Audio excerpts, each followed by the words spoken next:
Pernah dengar nggak sih klaim kalau rata-rata IQ orang Indonesia itu rendah? Atau mungkin kamu pernah lihat peringkat IQ negara-negara di dunia, dan Indonesia sering ada di bagian bawah. Terus muncul pertanyaan besar, emangnya kenapa ya bisa gitu? Apa ini benar soal kecerdasan? Atau ada faktor lain yang sering kelewat? Penasaran kan? Aku Nowala, aku akan memandumu untuk memuaskan rasa keingintahuanmu.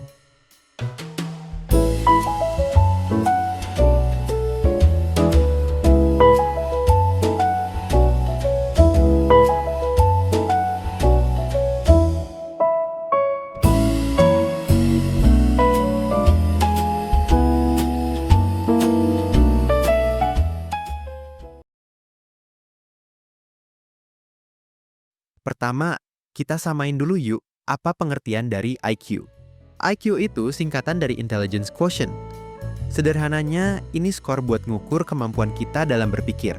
Mulai dari logika, pemecahan masalah, memahami pola dan konsep, sampai kecepatan berpikir. Tapi penting dicatat, IQ bukan satu-satunya ukuran atau indikator kecerdasan seseorang. Hasil tes IQ juga bisa dipengaruhi banyak hal, seperti lingkungan, pendidikan, gizi seseorang. Bahkan hasil tes IQ bisa dipengaruhi oleh kondisi dan motivasi saat tes.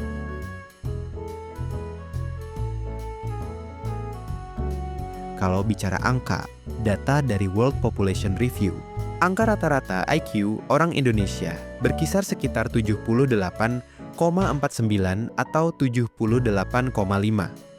Angka ini bikin Indonesia sering muncul di peringkat sekitar 126 sampai 130 dari hampir 200 negara. Ini termasuk peringkat bawah dalam daftar global loh. Di Asia Tenggara sendiri, negara seperti Singapura, Malaysia, dan Thailand punya rata-rata IQ yang lebih tinggi. Sementara Timor Leste berada di angka yang mirip dengan Indonesia. Tapi perlu diingat, angka-angka ini bukan label mutlak. Angka-angka ini sangat bergantung pada metode tes dan cara pengumpulan datanya. Tapi angka-angka itu tidak muncul gitu aja. Pertanyaannya sekarang, kenapa hasilnya bisa seperti itu? Apa yang sebenarnya membentuk kemampuan kognitif sebuah populasi sejak awal kehidupannya? Untuk menjawab itu, kita perlu mundur lebih jauh ke faktor paling dasar dari kecerdasan manusia, perkembangan otak dan gizi sejak kecil. Yuk, kita lanjutkan ke bab 3.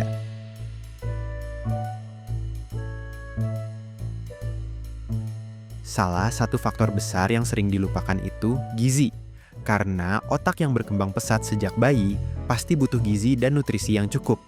Fun fact-nya, di Indonesia, masalah seperti stunting pernah dikaitkan dengan perkembangan otak yang kurang optimal karena kekurangan gizi pada masa kanak-kanak.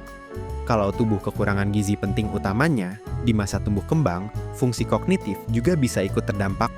Dan itu bisa berpengaruh ke cara berpikir, belajar, sampai skor IQ. Jadi, urusan kesehatan dan gizi bukan hal sepele. Ini tuh fondasi otak sejak dini, sampai dewasa. Tapi cerita kecerdasan manusia nggak berhenti di faktor biologis atau tubuh aja. Otak yang sehat memang butuh gizi, tapi otak juga butuh lingkungan untuk tumbuh. Disinilah peran pendidikan dan lingkungan sosial jadi krusial. Mari aku ajak kamu untuk membedahnya di bab 4.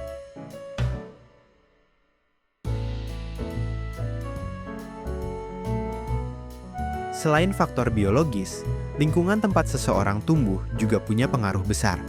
Di banyak daerah di Indonesia, akses ke pendidikan berkualitas belum merata. Masih ada sekolah yang kekurangan fasilitas, guru, buku, dan pengalaman belajar yang menantang. Ditambah lagi, sistem belajar yang terlalu fokus pada sistem hafalan bisa membatasi kemampuan berpikir logis dan kreatif berkembang secara optimal cuy.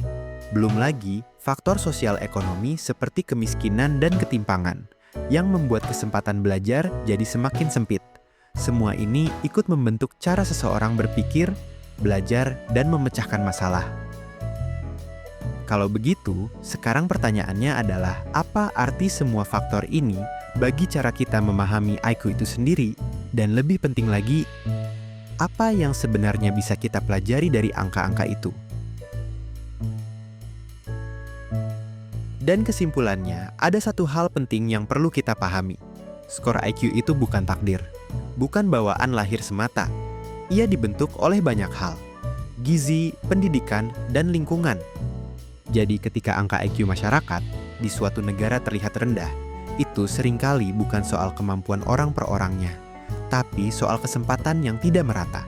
Kesenjangan akses sekolah, kesehatan yang kurang optimal, dan lingkungan yang tidak mendukung, semuanya ikut berperan.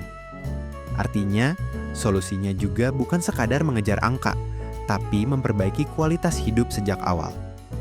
Gizi yang cukup, pendidikan yang baik, dan peluang belajar yang adil untuk semua. Nah, sekarang kita sampai pada simpulan yang akan aku bahas di bab 6. Jadi menurut Knoala, daripada terpaku angka, lebih baik kita melihat faktanya. Faktor gizi, pendidikan, dan akses peluang itu yang benar-benar memengaruhi kemampuan berpikir orang banyak. Dan hal ini yang perlu pemerintah Indonesia dan kita perhatikan. Pada akhirnya pertanyaannya itu bukan sekadar, kenapa IQ orang Indonesia rendah? Tapi lebih penting, apa yang bisa pemerintah dan kita lakukan agar semua anak Indonesia punya kesempatan tumbuh dengan baik? Kalau menurut kamu, mana yang paling harus diperbaiki dulu? Kualitas gizi atau sistem pendidikan? Tulis di kolom komentar ya.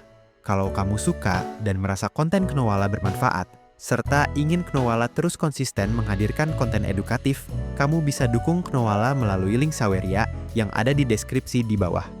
Jangan lupa like, share, dan subscribe. Aku Knoala. Stay curious dan sampai jumpa.